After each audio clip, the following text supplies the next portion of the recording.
महाराज की जय।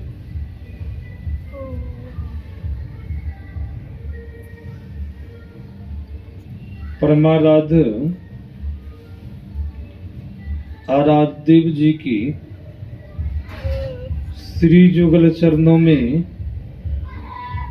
कोटि सह नमन। मंच पर मंचासीन पूज्यपाद आचार्य स्वामी श्री पूर्ण चेतन जी महाराज की श्री जुगल चरणों में कोटि सह नमन। मंच पर मंचासीन स्वामी विनय सागर जी महाराज की श्री जुगल चरणों में कोटि सह नमन। सत्संग में उपस्थित धर्म प्रेमी माताओं तथा वाहनों सबों को मेरा नमन है। अभी हम आप श्री रामचरितमानस से पाठ सुन रहे थे। बंदो गुरुपद कंज कृपा सिंधु नर रूप हरि महामोह तम पुंज जासु वचन रवि करनी कर। बंदो गुरुपद, पद का अर्थ होता है चरण, कंज मतलब कमल। बंदो गुरुपद कंज कृपा, सिंधु का अर्थ होता है समुद्र। ऐसे गुरु ईश्वर के, आप जब वेद को पढ़ेंगे, वेद में बहुत जगह वर्णन है, जो गुरु है वही इस है, जो इस है वही गुरु है। सच्चे सदगुरु हरि ईश्वर के रूप में कहाँ आते हैं? इस संसार में आते हैं। कृपा के समुद्र मनुष्य के रूप में ईश्वर इस संसार में आते हैं। क्यों संसार में आते हैं? भक्त हेतु भगवान प्रभु राम धरहु तनु भूप किए चरित पावन परम पराकृत नर अनुरूप। संसार में क्यों आते हैं गुरु और ईश्वर? धर्म की जब हानि होती है, भक्त के हेतु ईश्वर अन्य प्रकार के शरीर को धारण करते हैं उनके रक्षा के लिए। ऐसे गुरु इस संसार में आते हैं भक्तों के रक्षा के लिए।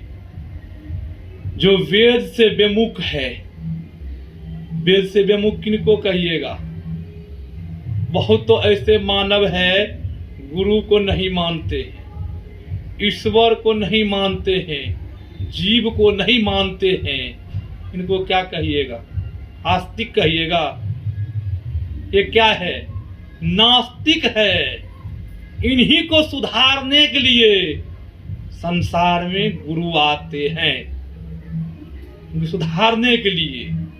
कहीं गुरु कोई बातों को नहीं माने, गुरु के बताए मार्ग पर नहीं चले, तब इन्हें क्या दशा, क्या गति होगी? नरक में चला जाएगा। समझ रहे हैं ना? नरक किसी को पसंद है? गुरु कहते सत ज्ञान सुन के मिटता अज्ञान। गुरु के सत ज्ञान जो सुनते हैं, तो गुरु के सत ज्ञान सुनने से क्या होता है? अज्ञानता मिट जाता है। अज्ञानता क्या मिट जाता है? जो कुबुद्धि है, कुबुद्धि खत्म हो जाती है।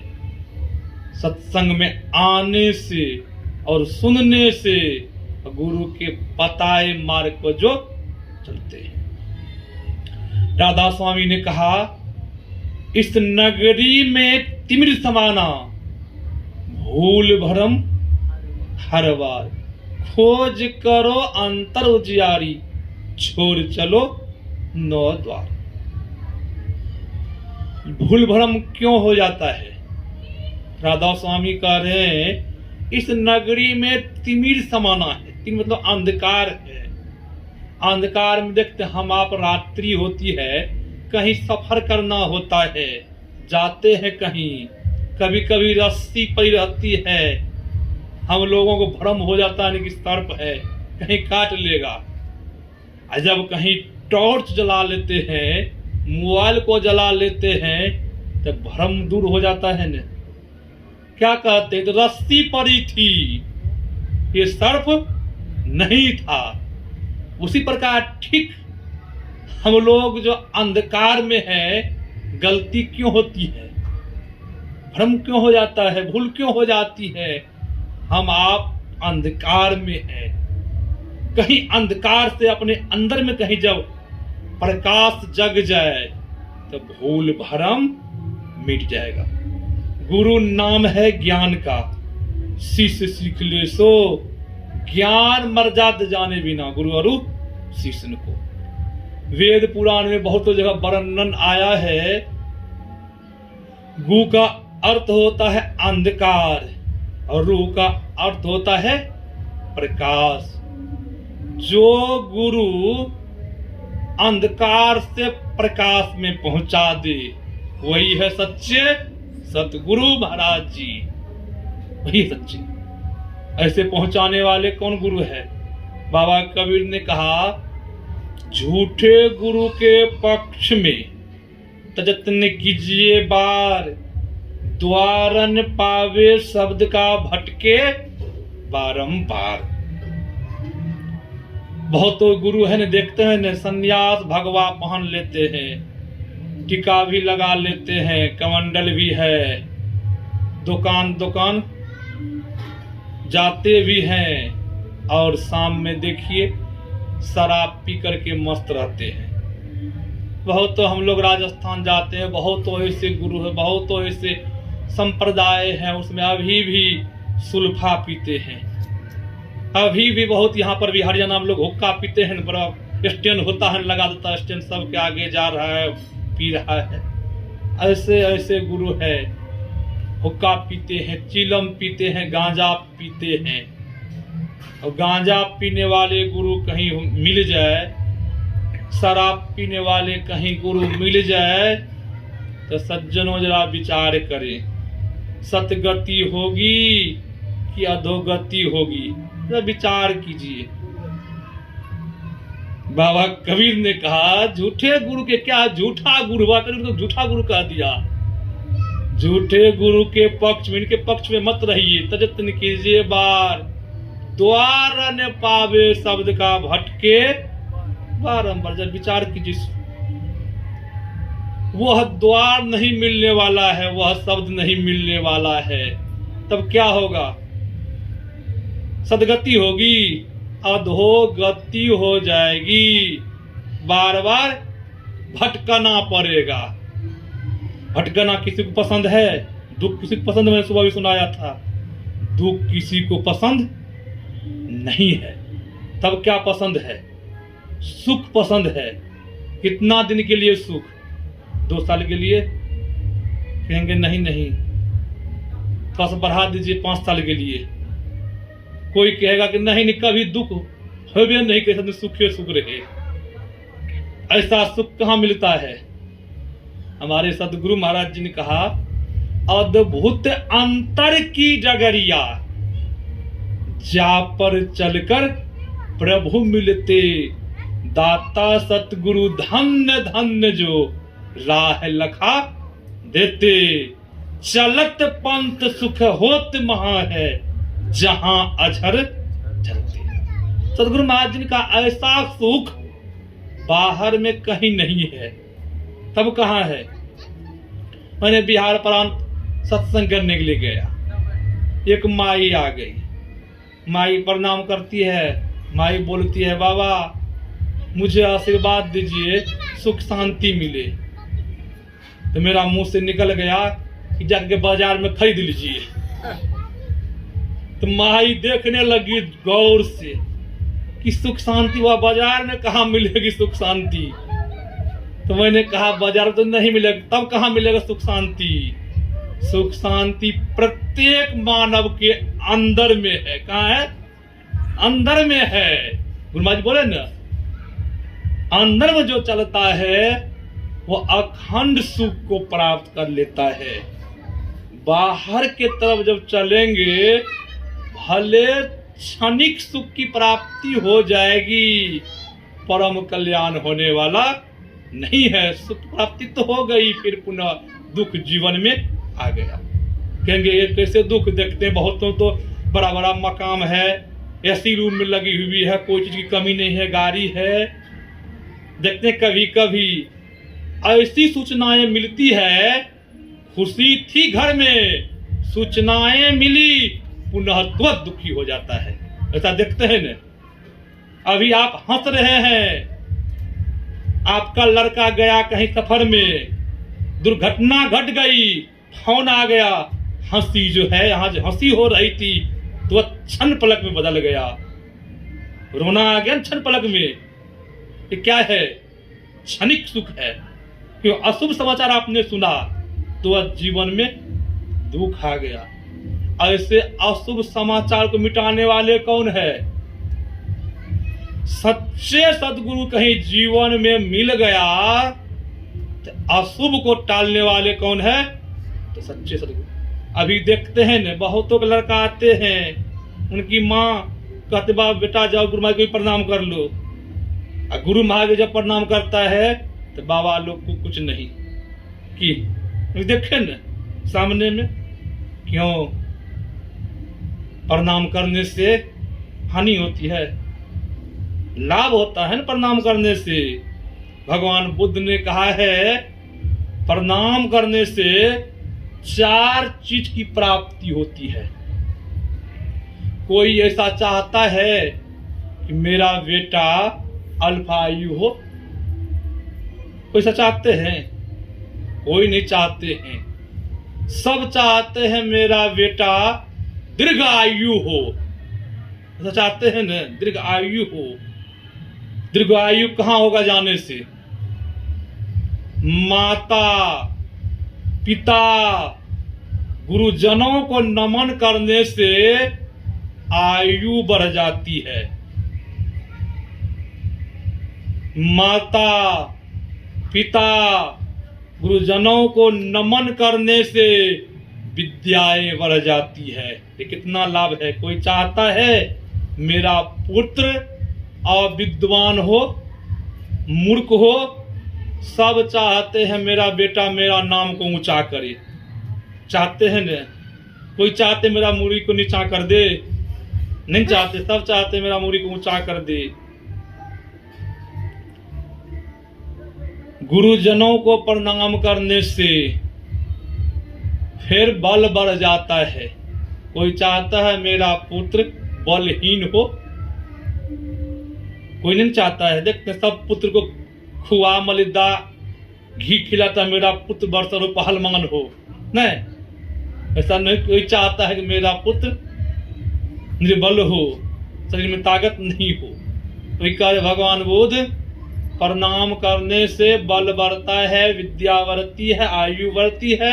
चौथा है सुंदरता बढ़ जाती है प्रणाम नमन करने से। अब उनका पुत्र जिनके ऊपर गुरु की आशीर्वाद है, जिनके ऊपर माता पिता की आशीर्वाद है, क्या वह बच्चा कहीं भी जाएगा, घटना घटने वाली होगी, उस घटना से बच जाएगा कि नहीं बच जाएगा? कि गुरु की कृपा से कहेंगे ऐसे सच्चे सदगुरु मिला है। क्या है? हम लोगों को अभी सच्चे सदगुरु मिला हुआ है जीवन में। भले ये हम आप कहते हैं तस्वीर नहीं है, सदगुरु महाराज जी हैं। जिनकी रही भावना जैसी प्रभु मूर्ति देखी तीन तैसी। जिनकी जिस तरह की भावना है वह उस तरह गुरु महाराज जी को देख रहे हैं। जो एक निष्ठ है सत्संगी, उनको गुरु महाराज जी दिखाई दे रहा है, गुरु महाराज जी विराजमान है। जो नहीं एक निष्ठ, उनको गुरु महाराज जी भिन्न भिन्न तरह के रूप में दिखाई देते हैं। लेकिन इनका क्या प्रमाण है, क्या सबूत है?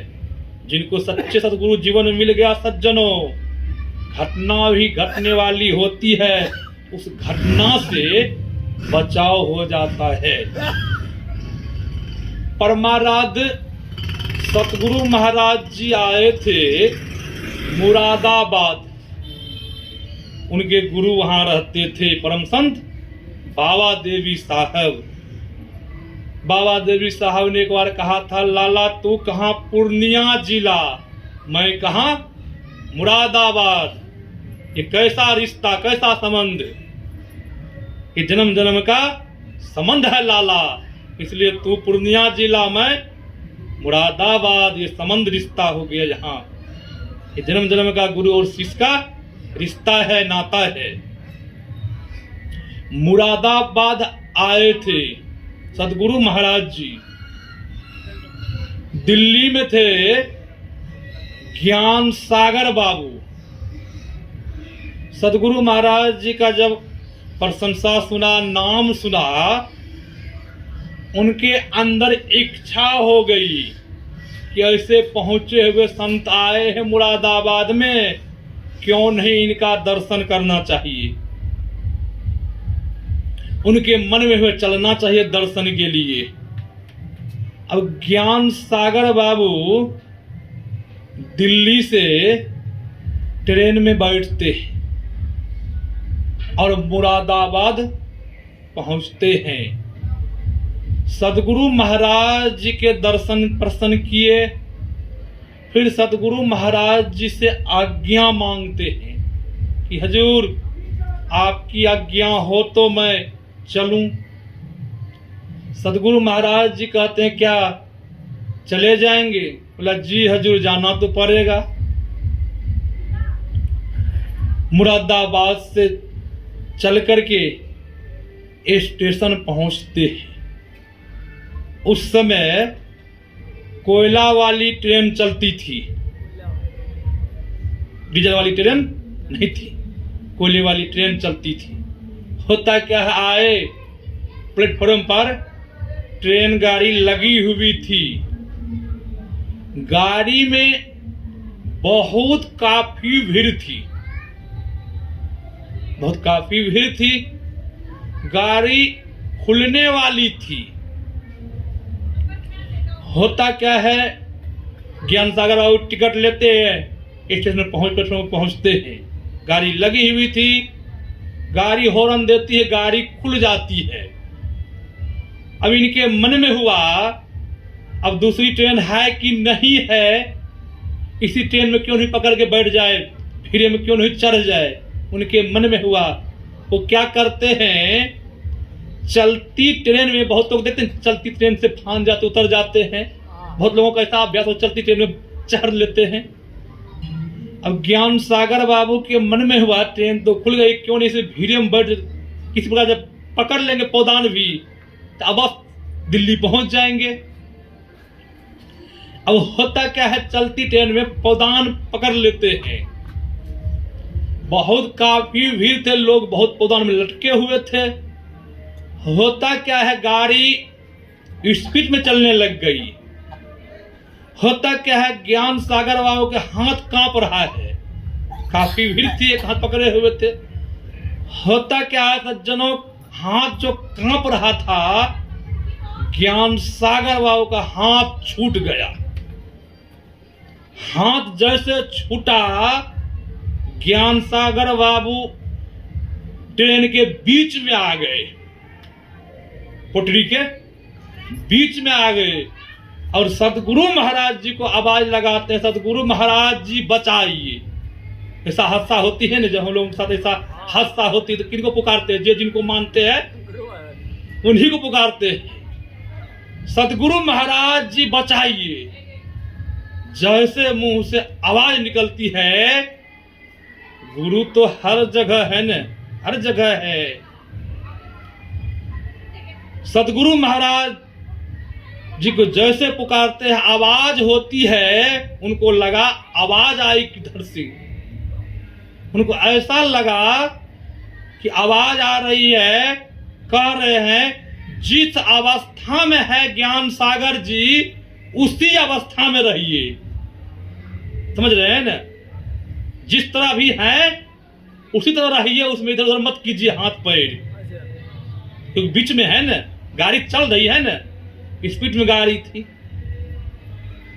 अब आवाज होती है ज्ञान सागर जिस अवस्था में है उसी अवस्था में भी रहिए, हाथ पर अभी मत डुलाइए, इधर उधर मत कीजिए सिर को, नहीं जब करोगे इधर उधर हाथ कट जाएगा, सिर कट जाएगा। अब बीच में ज्ञान सागर बाबू आंख बंद किए हैं और सतगुरु महाराज जी को स्मरण कर रहे हैं। सज्जनों ऐसा हुआ गाड़ी निकल गई और ज्ञान सागर बाबू को कुछ नहीं हुआ। श्री सतगुरु महाराज की जय। ये किनकी कृपा, किनकी कृपा? सतगुरु महाराज जी की किनकी कृपा है, किनकी विशेषता है? कहीं एक निष्ठ नहीं होता। 100 वर्षा भक्ति करे, एक दिन पूजे यान, 100 अपराधी आत्मा पड़े 84 खान। बाबा कबीर ने कहा 100 वर्षा भक्ति बहुत लोग देखते हैं ने, गुरु महाराज जी खूब भक्ति करते हैं, कहीं लाभ नहीं होता है। मैं ही बाबा की पूजा भी बाबा बहुत दिन से करते आए, फिर भी कोई लाभ नहीं दिख रही, फिर भी कोई लाभ नहीं हो रहा है। तब किनके पूजा, अब दूसरा गुरु बना लेते हैं, कहीं उन्हें किससे लाभ कोई हो जाए कि बहुत तुम आई इस तरह के कहती है। बहुत दिन से बाबा मैं ही बाबा की पूजा करती आई हूँ, फिर भी कोई लाभ जीवन में नहीं मिल रहा है, कहीं दूसरा गुरु बना ले, उनसे कहीं लाभ मिल जाए। भाई बाबा कबीर कह रहे हैं 100 वर्षा भक्ति करे, एक दिन पूजे यान, 100 अपराधी आत्मा परे 84 खान। 100 वर्षा कहने का 100 वर्षा भक्ति कर लिए, एक दिन भी कहीं भूल भरम से गाछी में जल चढ़ा दिए, समझ रहे हैं ना, गाछी में धागा बांध दिए। बाबा कबीर ने कहा 100 अपराधी आत्मा परे 84 खान। बाबा कबीर ने कहा दिया 84 में जाने से कोई नहीं बचाएगा। बाबा कबीर कह रहे हैं ऐसा एक निष्ठ होकर के। स्वामी विवेकानंद जी महाराज के गुरु थे, आप लोग जानते भी होंगे, रामकृष्ण परमहंस जी महाराज। अभी भी हम लोग गए थे कलकत्ता सत्संग करने के लिए, वहां पर भेलोर मठ है, बहुत बड़ा मठ है, वहां के सत्संगी हम लोगों को ले गए घुमाने के लिए, कमल किशोर बाबू नाम है। जब वहां ले गए, हम भी थे, गुरुजी थे, विनय सागर बाबा भी थे। कमल किशोर बाबू मेरे जैसा एक सन्यासी थे, हमको तो दाढ़ी है ना, उनको दाढ़ी नहीं थी। बहुत तो सन्यासी दाढ़ी बाल दाढ़ी कटा के रखते हैं, बहुत सन्यासी बाल दाढ़ी रखते हैं। मेरे जैसे नवयुवक थे, ब्रह्मचारी सन्यासी। तो कमल किशोर बाबू कहते हैं बाबा देख रहे हैं महात्मा जी आप ही जैसे हैं। तो मैंने कहा मुझे तो दाढ़ी है, उनको दाढ़ी नहीं है। बोले हाँ बाबा उनको दाढ़ी नहीं है, आप ही जैसे है, महात्मा है न, सन्यासी है। हम बोले हाँ सन्यासी तो है बाबा, ये ब्रह्मचारी ये सन्यासी प्रसाद ग्रहण करते हैं। मैंने कहा कौन सा प्रसाद ग्रहण करते हैं? बाबा ये लोग मीट मांस खाते हैं। देख लीजिए क्या खाते हैं, मीट मांस। ये लोग कहते हैं काली माँ के प्रसाद है। अब देख लीजिए रामकृष्ण परमहंस जी महाराज पहुंचे हुए संत थे, जिनके शिष्य स्वामी विवेकानंद जी महाराज शिकागो के धर्म सम्मेलन में गए थे न। और जब वहां धर्म सम्मेलन में गए थे तो वहां धर्म सम्मेलन में कहा था कि सब देश के आदमी आए हैं, भारत के आदमी यहां नहीं आए हैं। उस सम्मेलन में स्वामी विवेकानंद जी महाराज का सम्मेलन में खड़ा हो उठ करके बोले, भारत के प्रतिनिधि बनकर के हम आए हैं। जैसे कहा हम आए हैं, और कहा मुझे भी भाषण देने के लिए थोड़ा देर के लिए माइक दिया जाए।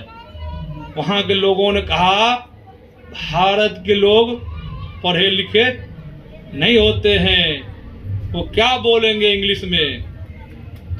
स्वामी विवेकानंद जी महाराज कहा था, मुझे सुन पर बोलने के लिए थोड़ा देर के लिए दीजिए। बहुत जब निवेदन किए तो वहां के लोगों ने कहा, थोड़ा देर के लिए सुन पर बोलिए। और स्वामी विवेकानंद जी महाराज को जब माइक दिया गया, सुनते हैं, सुन पर बोलते रह गए, 3 दिन तक बोलते रह गए थे। और जब बोलते, अब मीडिया वाला सब आए थे, जब उनका फोटो बनाते थे, फोटो जब खींचते थे, तब पीछा में एक धोती और कुर्ता वाला बूढ़ा आदमी बैठे थे। मीडिया वाले को बड़ा आश्चर्य होता था, ये पीछा में कौन है, ये बूढ़ा आदमी। मीडिया के मन में हो रहा था, कहीं मेरा कैमरा तो खराब नहीं हो गया है। नया से नया कैमरा लाया खरीद करके फोटो खींचने के लिए। बहुत मीडिया वाला वहां आए। एक मीडिया का कैमरा खराब होगा, दूसरा मीडिया का नहीं खराब होगा कैमरा। अब सब के फोटो में, वही सब के मीडिया वाले फोटो में पीछे में धोती वाले, कुर्ते वाले।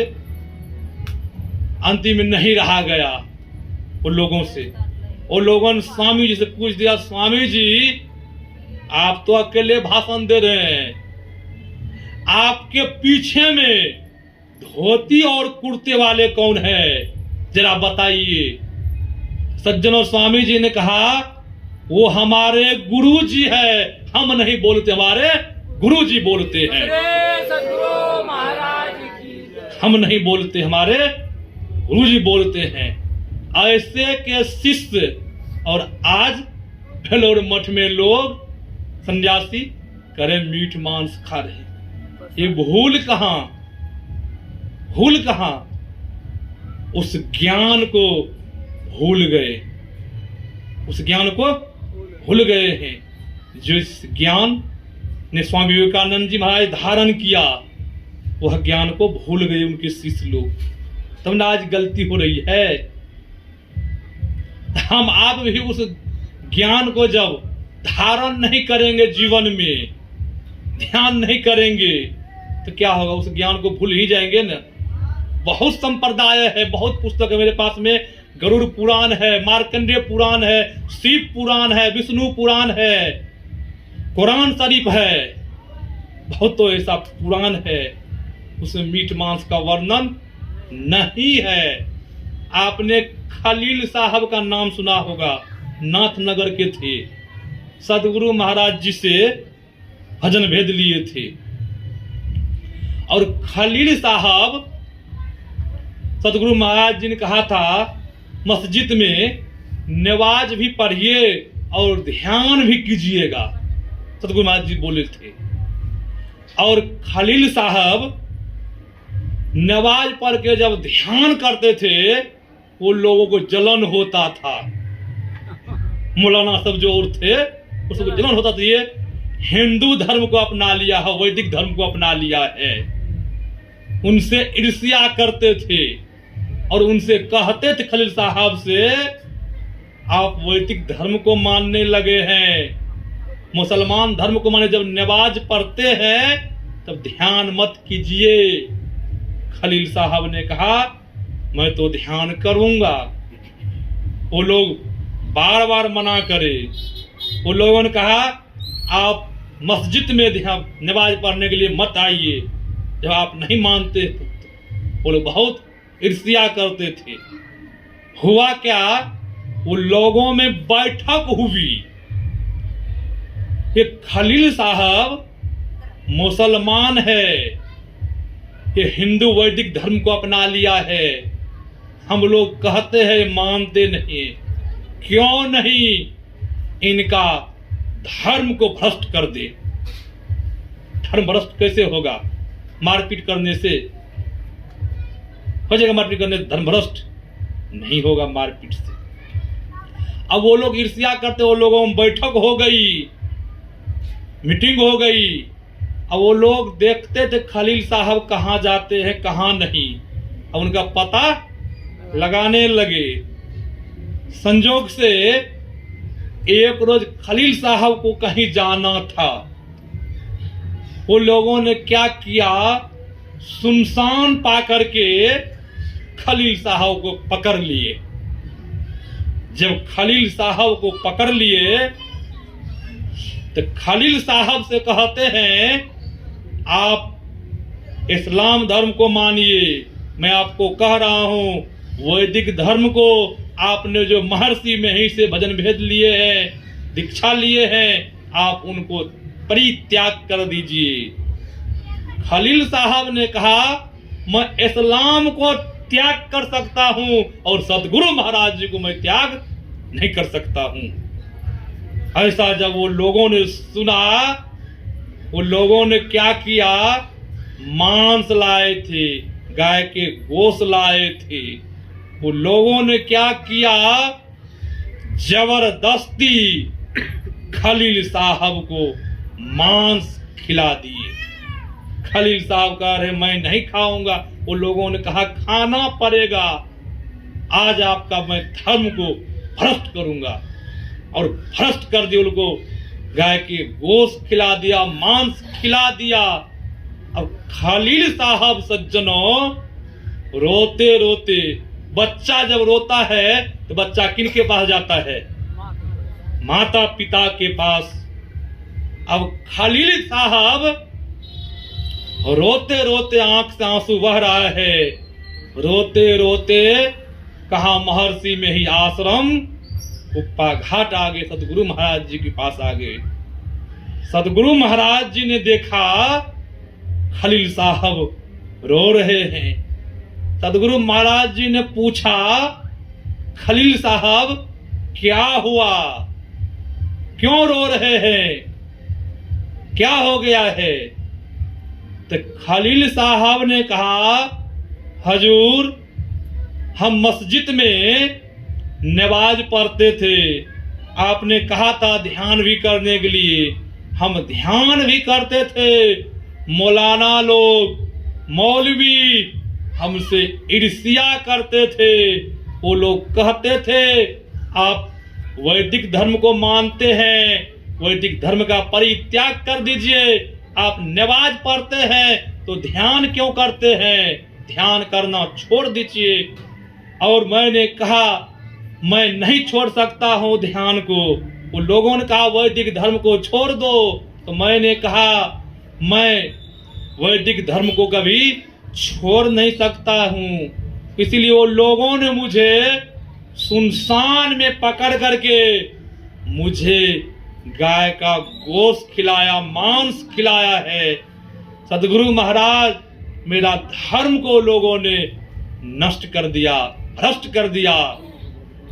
सदगुरु महाराज जी ने कहा, खलील साहब आप ये बताइए, जिस समय आपको गोश्त खिला रहा था वो लोगों ने, क्या उस समय आपका मन मान रहा था कि हम गोश्त खा रहे हैं, मांस खा रहे हैं, आपका मन ऐसा कर रहा था? तो खलील साहब ने कहा, हजूर जिस समय मुझे वो लोग गोश्त खिला रहा था, मांस खिला रहा था, मेरा मन नहीं मान रहा था। सज्जनों, सदगुरु महाराज जी ने कहा, जाइए खलील साहब, आप मांस नहीं खाए हैं, श्री सदगुरु महाराज जाइए, आपका कोई धर्म भ्रष्ट नहीं किया है। ऐसे थे हमारे सतगुरु महाराज जी, और उन्हीं के शिष्य हम आप हैं, उन्हीं के शिष्य हैं। जब गुरु के बताए मार्ग पर चलेंगे तो हम आप भी उस संकट से बच जाएंगे, उस दुख से हम आप भी अवश्य बच जाएंगे। यही आप लोगों को मैंने गुरु की विशेषता को सुनाया, गुरु की महिमा को सुनाया। मैं अपनी वाणी पर यहीं पर विराम देता हूँ। पूज्य बाबा से सुनिए, विशेष लाभ होगा। श्री सद्गुरु महाराज की जय।